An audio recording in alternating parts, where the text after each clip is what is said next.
माझे नाव अन्वी नितीन कदम. माझ्या शाळेचे नाव जिजामाता भटके स्कूल सातारा. मी आता दुसरी शिकत आहे. मी तुम्हाला आज एक कविता सांगणार आहे. कवितेचे नाव चुलीवरची खीर. चुलीवरची खीर एकदा पुरीला हसली, कढईतली पुरी मग गुरफटून बसली.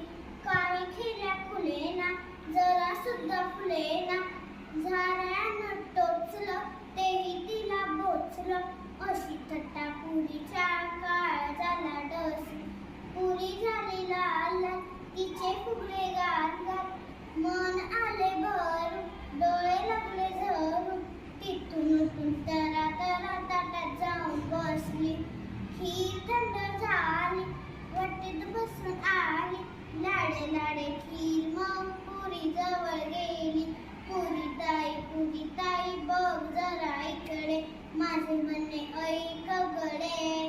पण चार शब्द ऐकेल तर पुरी ती कसली.